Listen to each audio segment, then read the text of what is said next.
Uh, are we gonna share it?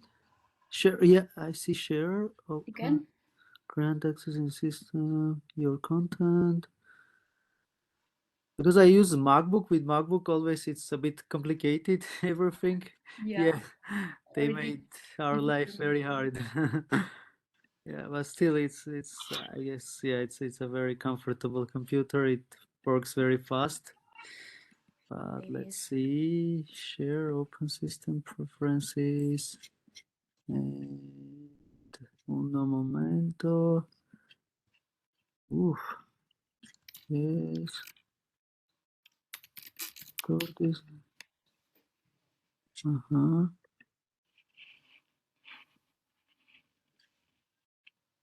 No way.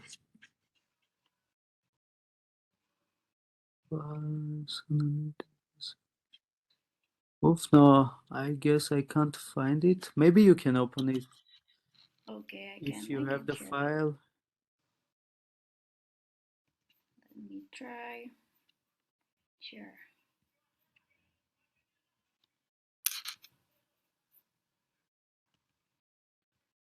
Can you see it? Yes. Oh yeah, great. It's cool. Okay. Great. So, as Atifa told, I'm Gev. I'm from Armenia. I'm founder of Eduvendra International Educational Project. About it, I'm gonna talk in the next slides. Also, I'm a president of Garja Erasmus for Yerevan organization, which is an official representative of Garja Erasmus Foundation based in Italy. We basically work with the European Commission, with the European Union, with ESA, with many other institutions. And I'm very happy that I'm today connected with Asian organizations and with Asian people because as I live in Armenia in the middle of East and West, we are always very welcome to people from West and East. And also we want to play a bridge between East and West.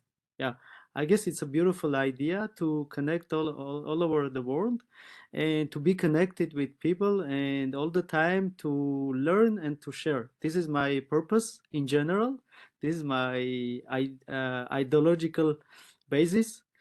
So also I'm a youth leader and visual artist. I have quite good experience with organizing educational projects, non-formal educational projects, also art projects, ecological projects. So we can talk about this, I think, a little bit later.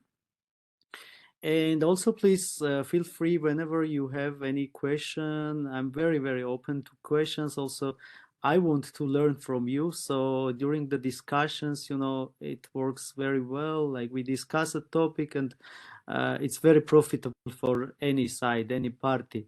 So I'm very open for discussions and questions. I just don't want to only make this as a monologue. I want more dialogue.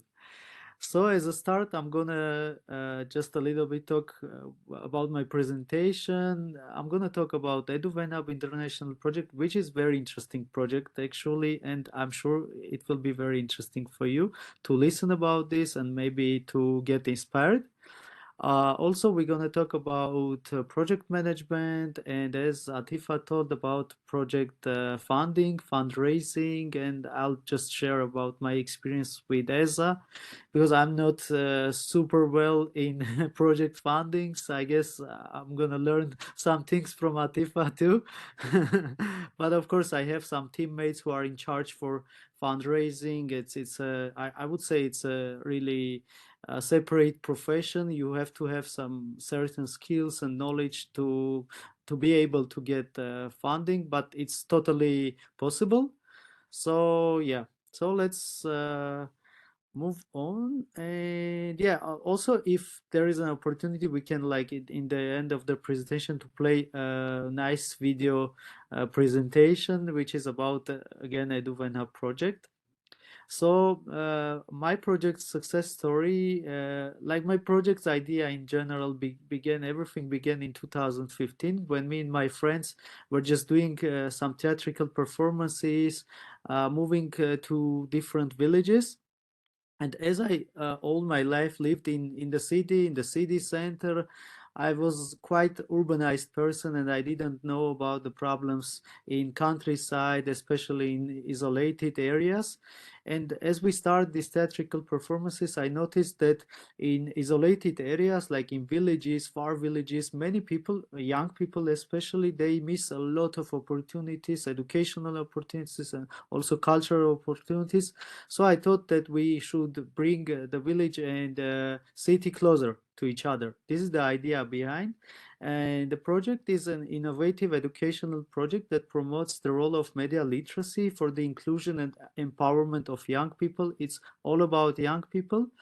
And like in very simple words, it's a moving hub on the wheels. So it's just a car, and we made it educational hub. We jump in and we drive to like thousands kilometers to different villages to spread media education, media literacy. You know, media is very important, very crucial in 21st century, because like all young people are connected with media. At least everyone has some social media channels, and we have to be very careful with it. We have to learn how to use it properly. And we have been already active in 4 countries: in Armenia, Georgia, Russia, and even in Ukraine, which is quite far from my country. But we have crossed like around 8,000 kilometers by cars, and we drove to Ukraine, and we organized a lot of training sessions in Ukraine as well. And of course, it was only for villages because, as I told, in villages the problems are very different, and there are many problems that we want somehow to contribute. Yeah, please, next slide. I brought some numbers to show you the impact and summary of Eduvendra project, because like verbally I can talk about it a lot, but with numbers it will be more clear. So we have already done 4 phases of Eduvendra: pilot in Armenia, international one, as I told, in 4 countries, the intensive one, and also the online one, which we just finished like a month ago. And I'm gonna talk a little bit about this as well, because it's a again very interesting educational practice, and it's online, but it's not boring, because sometimes online activities are not that attractive for young people. So we had a very good idea how to attract many young people to that online activities. Uh, Overall, we have crossed 18,000 kilometers. So I guess it's like, I don't know, from my country to United States and back, still it's not 18,000 kilometers. So it's a huge distance. And definitely, I don't regret anything, because it was a great experience. And not only we were sharing the knowledge, but also like during the roads and during the project, we have learned a lot of things, a lot of intercultural things.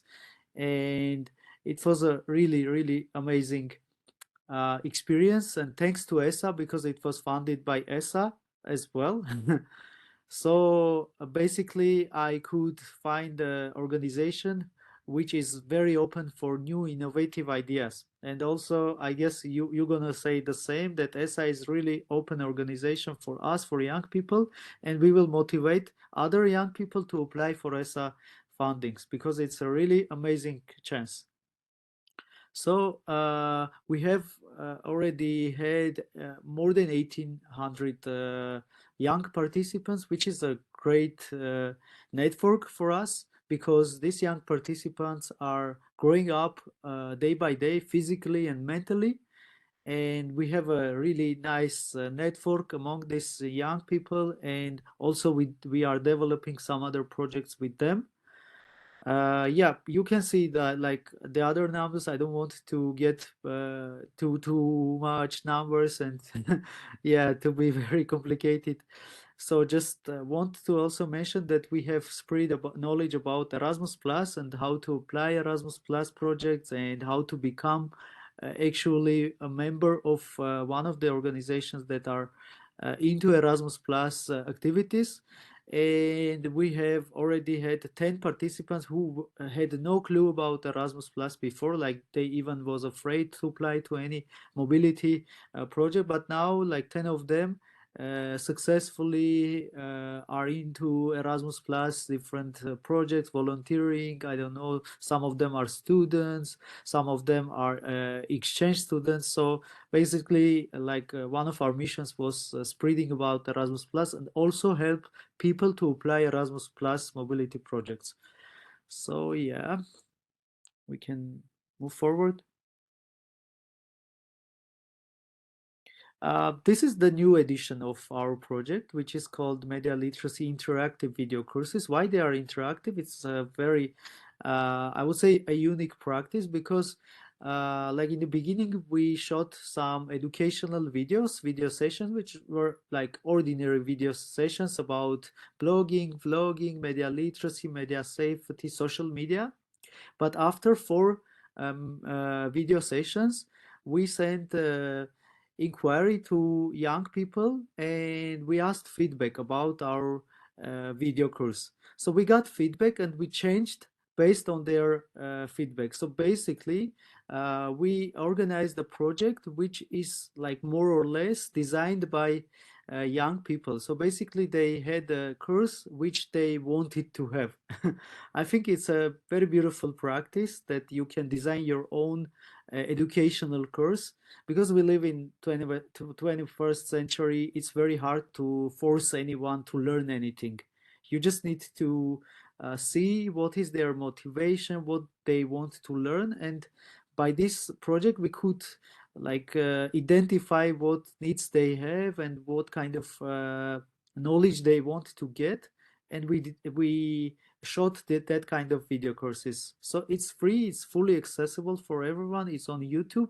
At the end of our presentation, I will share the contacts, and also we translated all the parts of video sessions into English and Russian. So feel free to watch them. They're very interesting, they're very interactive, and it's full of enthusiasm because we didn't sleep many days. All the time we were discussing what would be more attractive for young people to watch, also to share, also to, I don't know, also to discuss. So hopefully we had a successful project. The feedback was very good, but still I would really encourage you to watch and to give us yeah, feedback. We're very open. Yeah, let's go on. Oh yeah, project management. So couple of tips, as Atifa told, I'm gonna like share some tips, some insights of mine, because project management is really huge phenomena and everyone can like define project management how they want, how they understand. From my point of view, project management always needs to be structured and always needs to be divided into some stages. So I have divided some stages, and first stage is idea, which equals concept. So everything starts from idea. It's very simple. We have to always remember that if we want to have a great project, we should have a great idea. Like really everything starts from idea, and even if you are not that self-confident that you can do a project, you don't have technique, you don't have a good team, I don't know, you don't have skills and experience, but that's nothing really. If you have a good idea, if you have a healthy idea, like you're gonna do it for sure. You will find people, staff, you will find professionals, you will find partners, funding, everything is possible, but everything starts from a good idea. So the next stage is structure. And what is structure is like setting up your project, planning, communicating with other parties, because you know it depends. Of course, it depends which kind of project you're gonna do, but still, even a small project should have some structure and should have some stages of that structure, and the first one is just setting up the project even if you are alone. The next stage is the process, like the implementation. I would even call materialization of your idea. I guess it's a very interesting stage because you see like what you thought back when you just making up your idea, and you are like materializing the work that you were doing maybe some months, maybe some days, maybe some years, and in the process, like you everything see what you have now, and you have to do it physically, maybe mentally, but this is also a very important stage, the implementation stage. And the last stage, I would just call it closure. It's summarization, reports, paperwork, like again, depends on the project. Each project has its own way to be ended. And like in ESA projects, you have to have some social media report, you have to have some other types of reports of budget, you have to do some paperwork, and yeah, this is it. Like generally, these are the stages.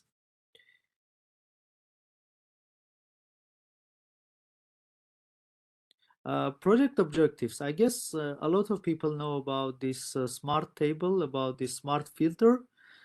Just quickly, I want to remind that whatever you make, which kind of project is it, it doesn't matter. You should have this smart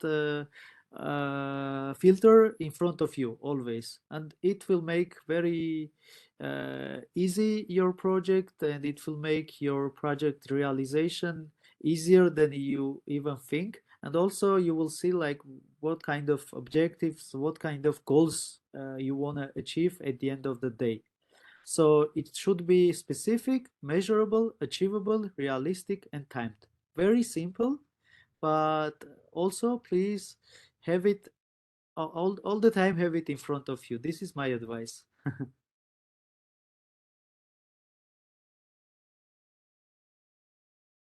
Structure definition, again, very good filter to understand like everything about your project.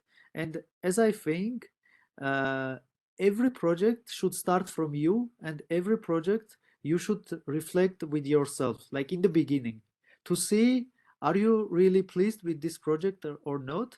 And here are the very simple questions that will facilitate all this process of structure. And it's like, for example, who is your target audience? What are you going to do? When are you going to do? Why are you going to do? How are you going to do? Where are you going to do? And how much money do you need for this project?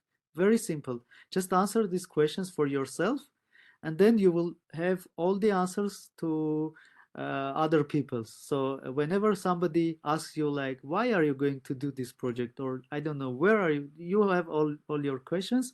And another advice, whenever you are answering these questions, just write it down. It will again make the process easier.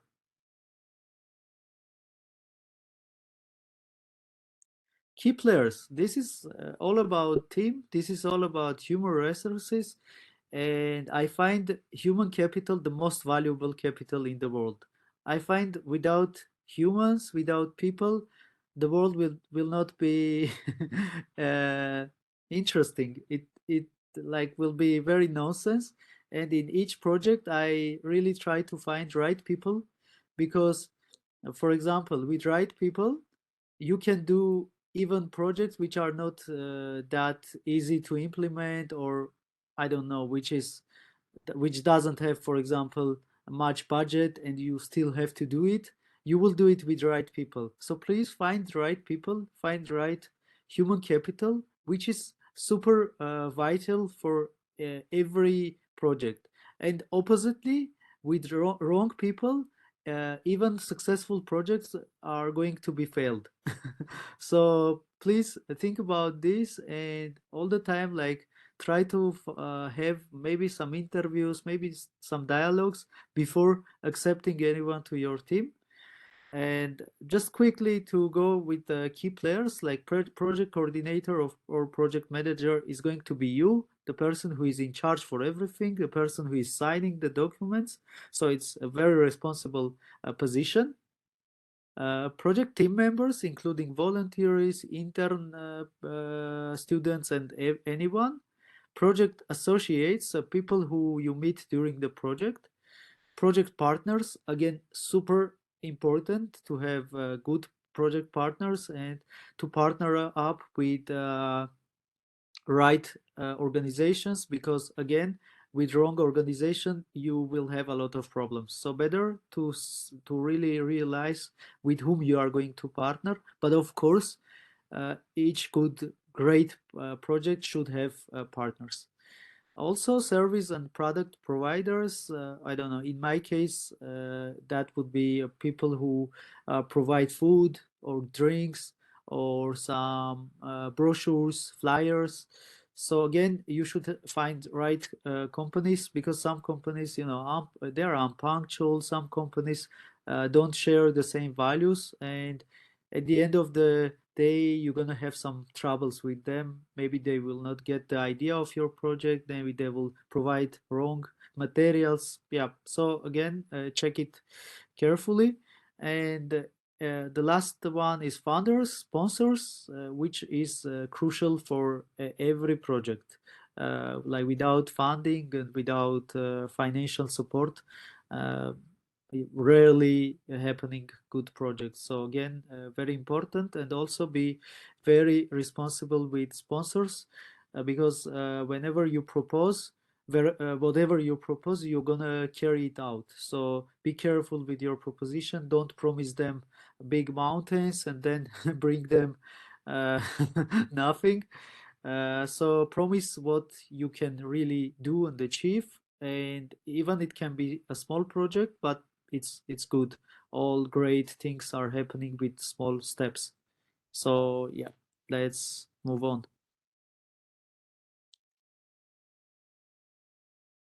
A work plan.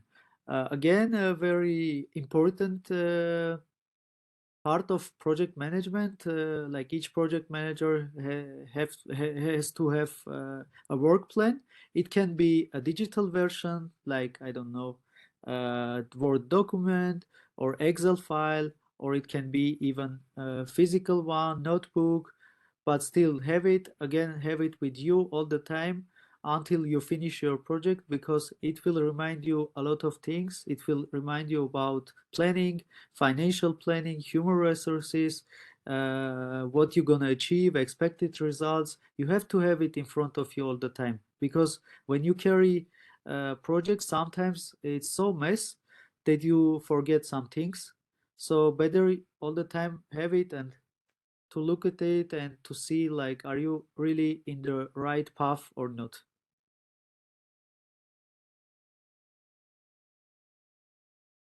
Next one, yeah. And of course, I promised to talk a little bit about ESA, Erasmus Student and Alumni Alliance. ESA funding is quite simple, because I have met some other funding requirements and uh, applications. They were quite complicated, but ESA is quite simple. It's not very easy, I wouldn't lie to you, but it's not that complicated neither. So you just need to understand how it works, and definitely you're gonna get it. And just quickly again to tell you the most important criterias. You must be a member of one of the ESA partner organizations like Garage Erasmus, Erasmus Mundus. I think Atifa is Erasmus Mundus member, right? Yeah, Yeah. Erasmus. In Erasmus Student Network, Oh, and ESN. yeah, Oh, great. Yes, ESN or Oceans Network. Oceans Network also works in Asian countries, so you can be connected and you can become a member of one of these organizations. They are, as far as I know, as far as I communicate with them, and I have very good relationships with all of these networks. They are very open for new people, for new members. So just member up with them, and afterwards you're gonna have your project application, and it should be aligned with one of the supported projects, like your objectives have to have this one of these clusters, strengthening higher education quality, spreading Erasmus plus, social inclusion, or capacity building. So one of these I'm sure you're gonna meet, because in my case, like my projects meet even two or three of them. So yeah, just be flexible, and if you like have an idea in your mind, just try to match with one of these clusters, and yeah, for sure you're gonna get it. And the last one, like you should be very careful with submission form, with deadlines, with documents. And again, I'm repeating that it's not that complicated. You just need the passport copy, application form, budgeting, and that, yeah, and a proof of membership. That's it. That's really easy. Yeah, next slide, please.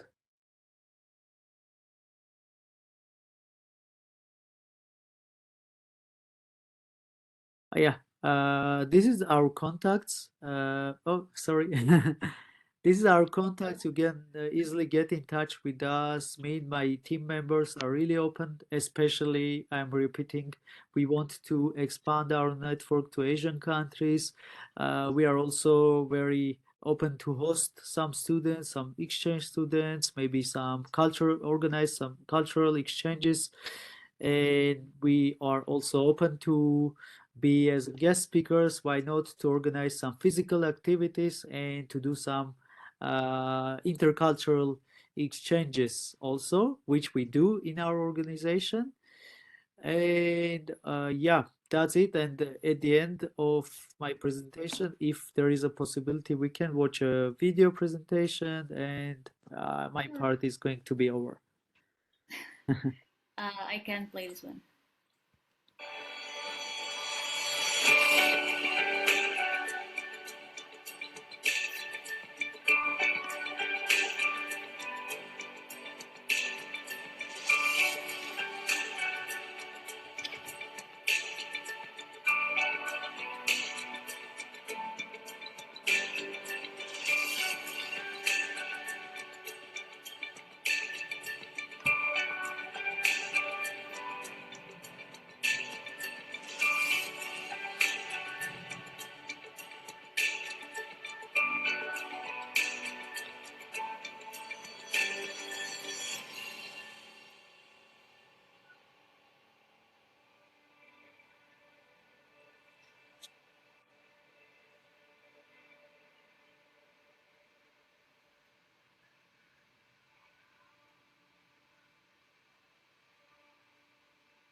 Thank you.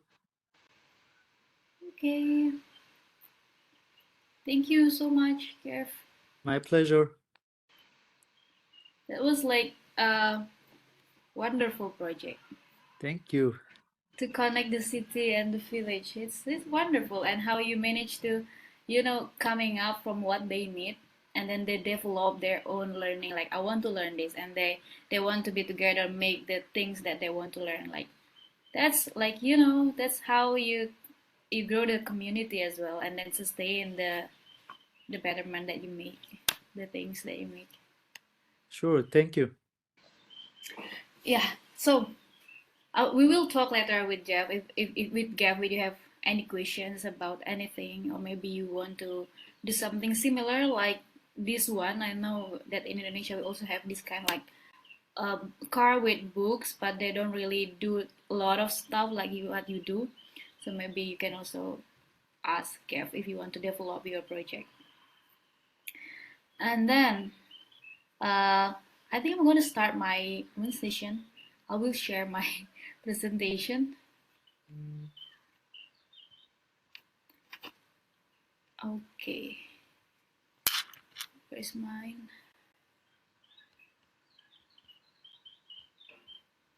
Okay, can you all see my presentation? Okay, so I will also talk about, if Gav already talked about the smart concept and the project management and his own project. I will more talk about kind of like some tips and technical things regarding how you can mapping out the funding or donation or stuff that you can do to sustain your project. So my name is Atifa Utami, and during this session you can call me Tifa. And here I am. So I am Erasmus Student Network member. So yeah, and because I was studying for the Erasmus Mundus Joint Master Degree for the Play Education, Toys and Languages.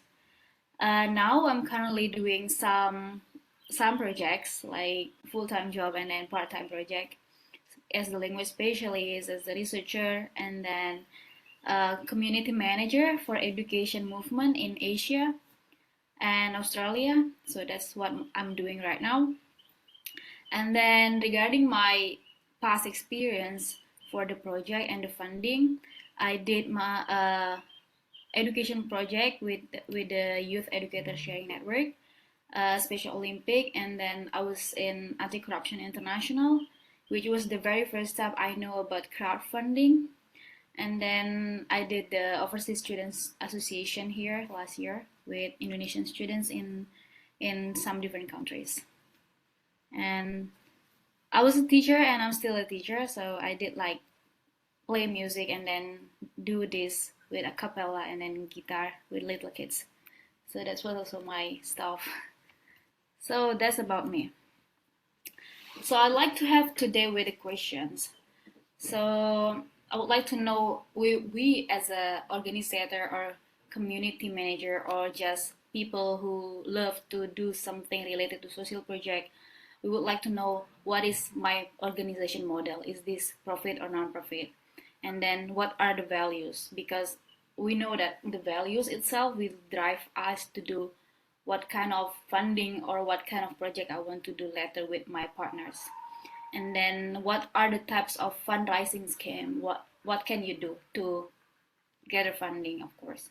And then you can also share how to sustain this, achieve the shared goals. Okay.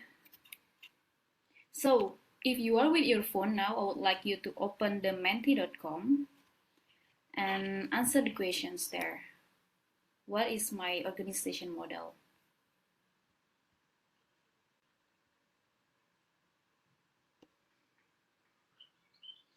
You can open. You can just pick between two options.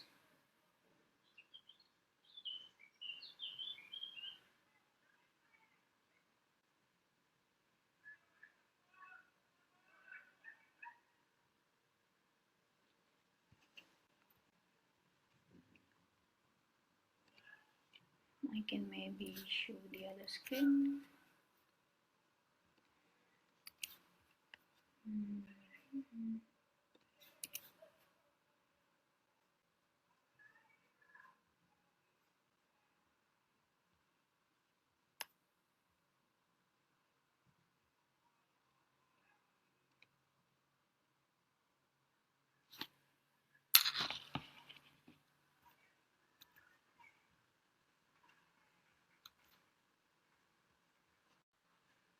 Have you tried to answer the questions?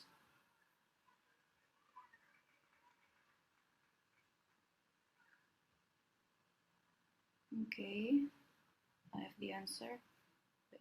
Oh, my internet is so slow.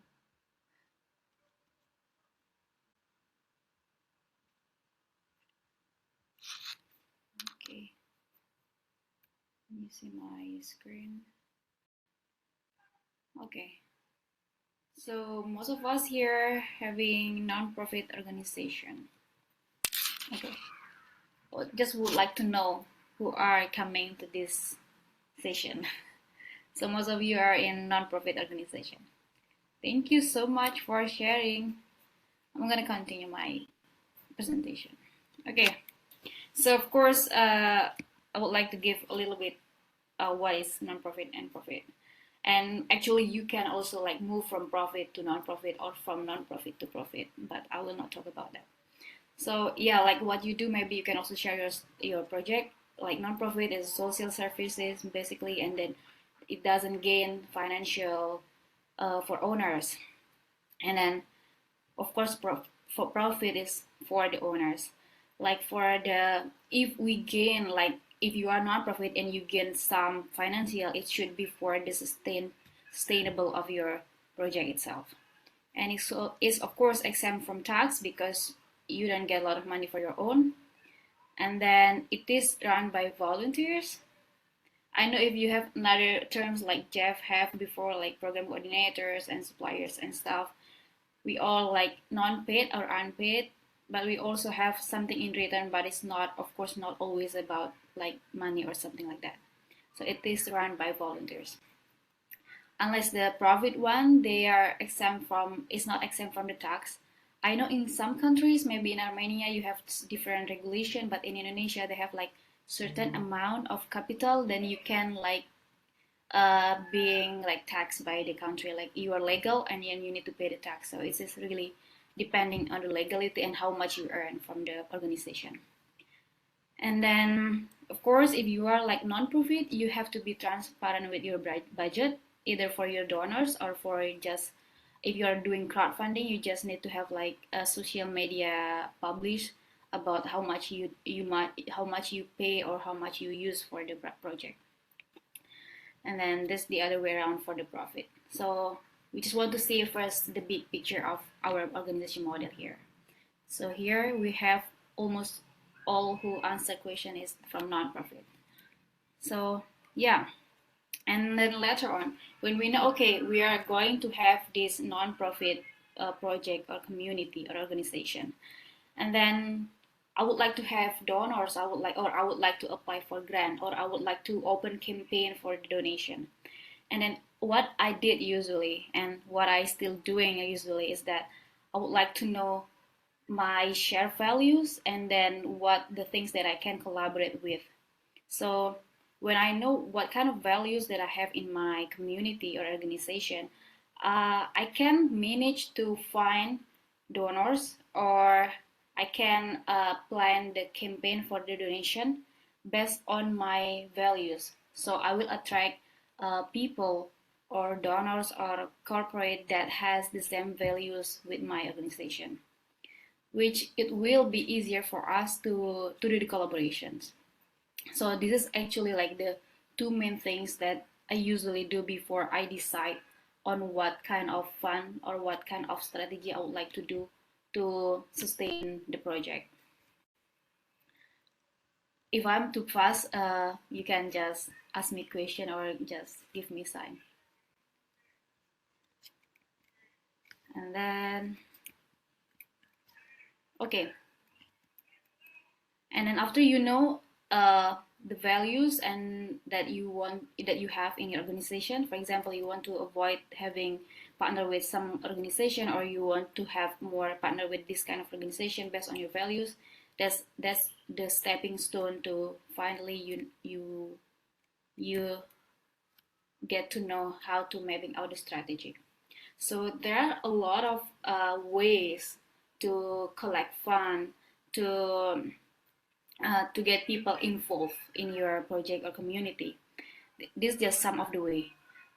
We usually heard about donation. It can be like any donation, materials donation or service donation or the financial donation. And then we also have this funding, which also can be done in crowdfunding. Or you also heard from Gav before, it's a grant or sponsorship. It can be done in not only one as a big organization, but if you have any specific event, you can also propose for sponsorship. And a lot of nonprofit also do these products, selling products or service, which is also fine as long as you use the capital or the financial itself for running your project. And then some of them they also have membership fee, but in the membership fee you need to precisely understand what kind of return that your member can get for paying the membership fee. So this is 5 different types of the fundraising scheme that you can imagine if you want to planning about how to gain financial in your nonprofit organization. And then getting to know these 5, and then you would like to know more on how I can get into, it's a bit low here. Okay.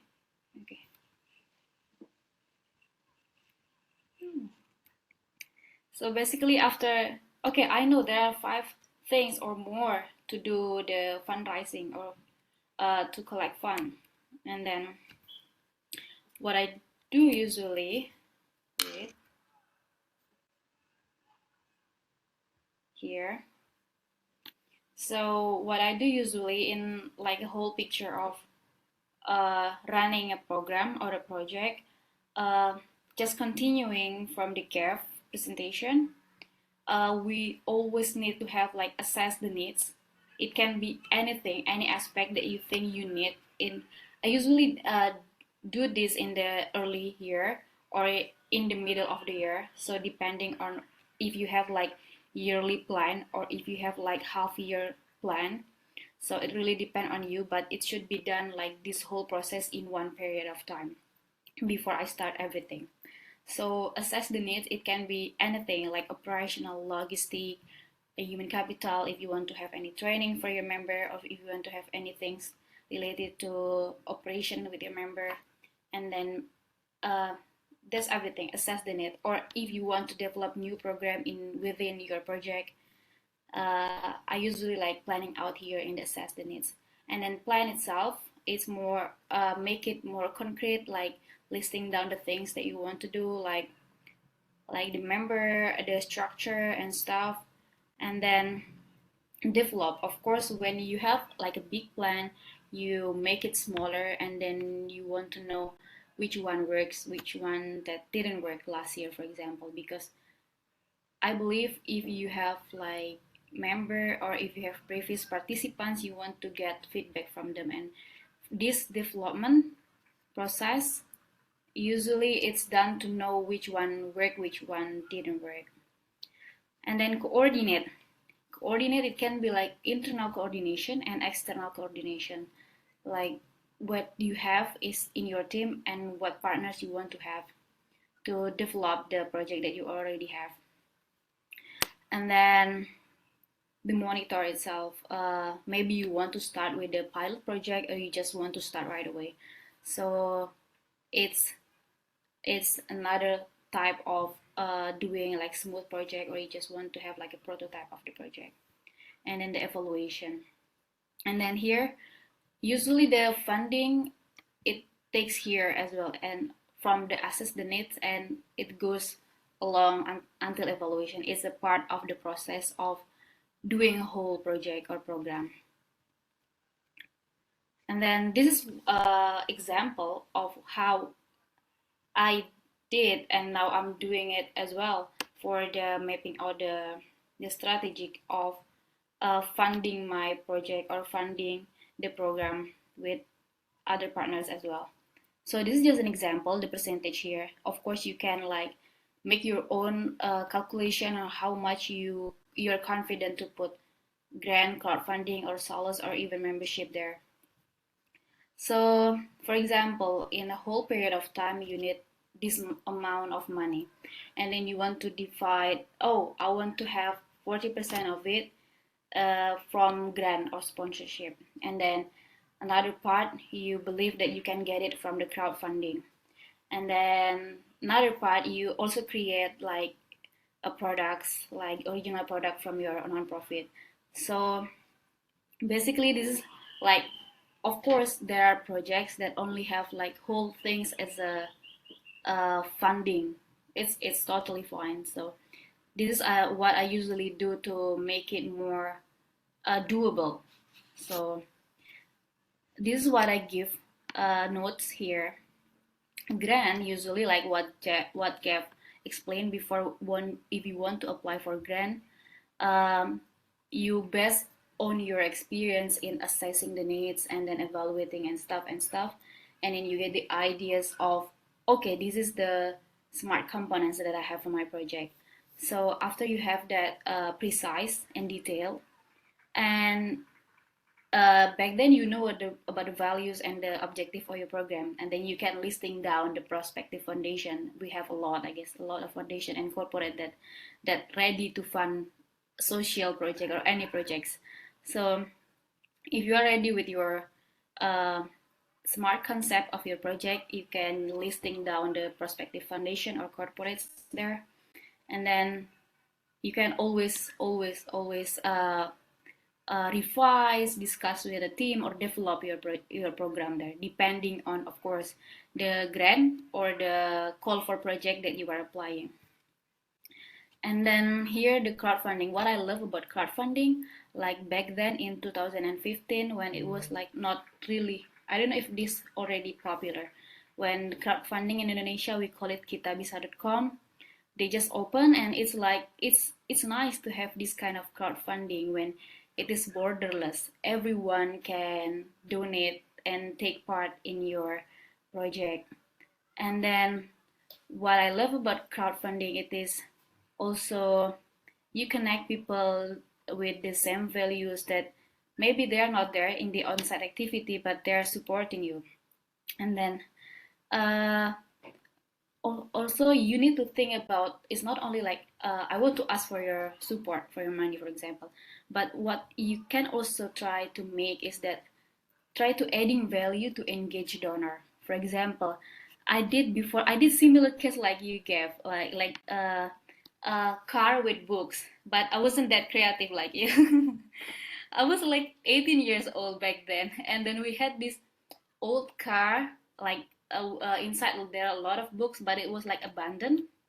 And then we opened a donation campaign, and we say to the, it's not big amount of money, because we know back then it was just maybe 10 million Indonesian rupiah kind of it. And then we just want to make the engine works again, and then we want to buy books and stuff. And what I did before, we put the perks there. If you, for example, you donate, like for example above 10 euros or above 20 euros, you will get a tote bag from our kids in the village. So they will make like tote bag, like small tote bag, and then you will get the tote bag like a token of appreciation.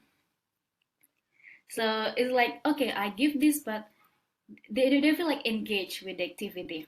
Like, oh, I got something like a gift from the things that I support. You know, it's like very small, but the kids feel very happy because they get support. And then the donor as well, like, feel happy because they feel like they belong to the project as well. And then they also like share letters, kind of like thank you letter, kind of it, to our social media. What's back then in 2014, I guess. And then uh, we have also partnered with the stationery company, so they give us free pencils and pen. So it's just super, partnership is not, always, it doesn't have always to be like super big stuff. You can have like local partnership, because they feel belong to the project. So they may, if we leave that project in that place, they can sustain it by themselves. So that's how we did it before. So if you do crowdfunding, I think you also need to think about how you can engage with the donor. They may give not that 1,000 euros something, but if they feel like they belong to the project, they can also make maybe different project in different place, or just, you know, you can make that project keep going even without you there. That's the purpose of this. Uh, Another effect of having our crowdfunding campaign, I guess. It's beyond that. It's beyond gaining money or beyond gaining financial support, I guess. That's what I learned from the process. And then here, sales good or service is also another option if you want to have like official merchandise or stuff. Is very okay, because you want to have additional costs maybe for your activity, so you can have it from here. And then some people also have this event or membership fee. So if you have like super big event, and then you make like a series of event to, like, okay, road to, I don't know, festival something, and then you make the small activity, and maybe you can ask like small money, small thing to ask them to join the events, you can also do that. So engage the audience, so you can also gain financial from that as well. But if you have any membership fee or something, you need to think about the return, what they can get from being the member of your community or project. So that's kind of the things that you can do. Just example of how you can manage or how percentage you can do to sustain the budget in your project. Now,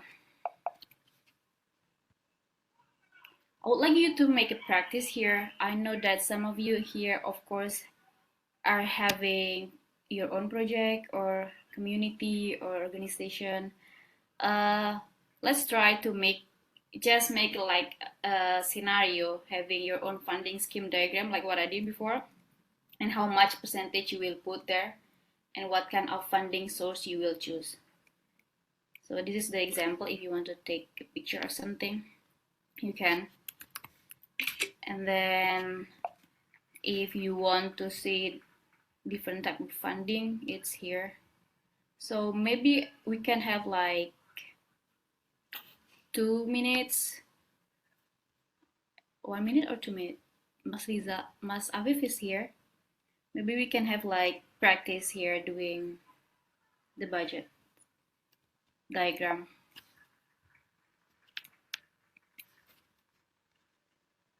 How many people do we have here? And I will have maybe 2 people sharing their result or their own project after this. Is that okay for everyone? Okay.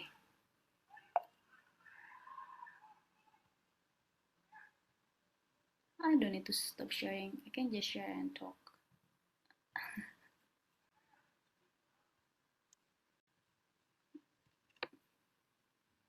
So yeah, 1 or 2 minutes to just try to make your own budget diagram like what I did here.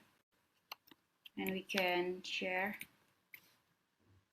Can you see it? You want to see this one or the other one? This one. Okay, try to make your own strategy here. What will you do if you have a project? How much percentage you will put there? Or you want to get all, I want to get everything from crowdfund, it's okay as well. Or I want to get everything from the grant. I will just apply for like 10 different types of grant, for example. I know that's tiring. I used to be like preparing the proposal for funding and grant. It's like, okay, a lot of things you need to prepare, but like what Gav said before, for ESA, if you want to apply or if you want to be a member and apply for the funding, it's not that complicated. As long as you follow the SMART concept, as long as you fulfill the requirement and the documents, it's easier for you to get the funding.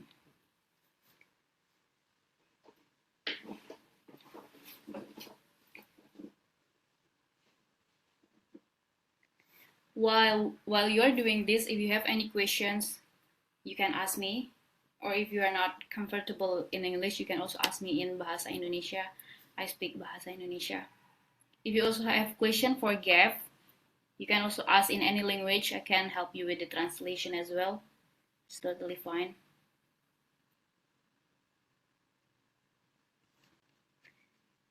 Can you type in the column where are you from maybe, so I can like take a look.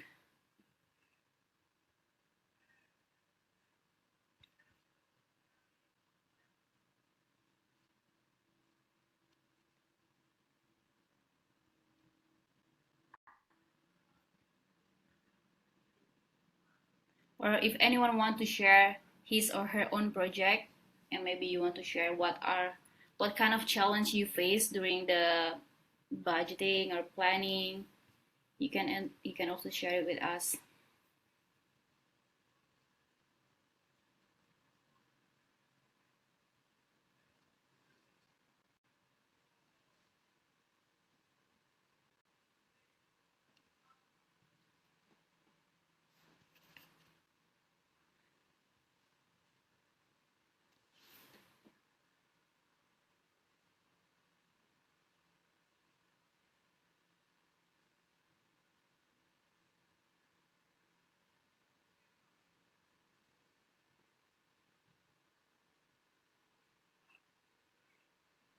Gav, can I ask you a question?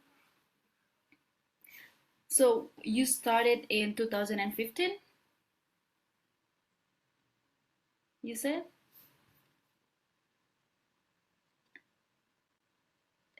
Can you unmute? You can unmute yourself, no?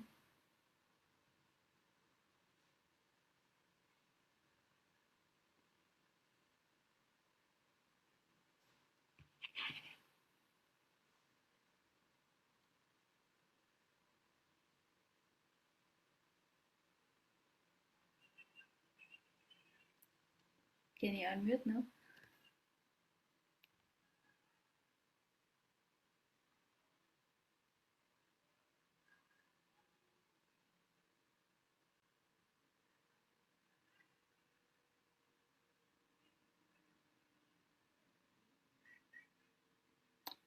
Okay. Some participant cannot unmute themselves. Let me check.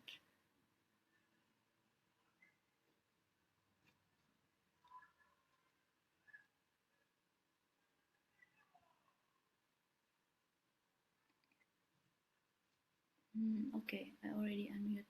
Yes, I got it. Okay. The initial idea was in 2015, but we Mm-hmm. started our real activities in 2018 with a pilot project by support of ESA.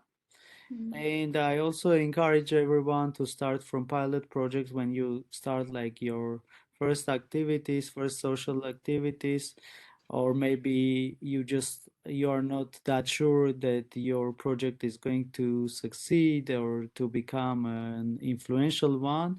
So the pilot version is always helpful. And yeah, from pilot version, we now have like a lot of things done, and even we have two platforms, physical and online. So yeah. Yeah, wow. But so you actually start from the pilot project, right? To make sure like is this going to be successful or Exactly, yeah, yeah. Yeah, that's me as well. Like before you start a big thing, okay, let's make small thing first and then let's make exactly. this happen. I agree. But you yourself, you like to be like in a road trip and then with like 1,000 kilometers with a car, with Indeed. a friend. Oh, Yes, that's indeed. Yeah, everything is coming from my soul, and it was my desirable project. And that's why I said, like, when you have your ideas, you can match it with the funding criteria. So I matched my uh, desires and enthusiasm with project criteria.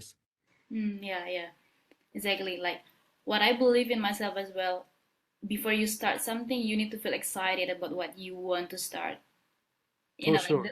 yeah, the rest will follow, like the team, and then how you motivate your team, like what you said before. Even when you don't really have money, if you pick the right people with you doing it the same way, it's always to be successful. Yeah. Yeah, that's good. I agree with this energy as well. So I think we have a question here from Andika. uh, he asked about how to deal with the unexpected things from the planning that we carry out. You start first, then I can continue. Okay, for me, the unexpected things usually before we start as well, we list down like the challenge that we might face, usually like that, and then if that things happen, I don't know, like this, like my kind of mind. I usually have like a backup plan. And then I always say to myself, if something really bad happened, like the show must go on. At least like I'm gonna learn something if there are error, mistakes or something. That's what that's what I always do. And then we have this like evaluation process. So we will go to that stage eventually, and then we know that oh, this thing didn't work before because of this. So we need to exactly know what make it didn't work. That's how I usually do. And Yeah, then yeah. Well, I, sorry. Yeah, you go. yeah, find alternative. That's me. That's me. Yeah, What about indeed. you? Absolutely. Yeah, it's right. Always, you have to have a backup plan.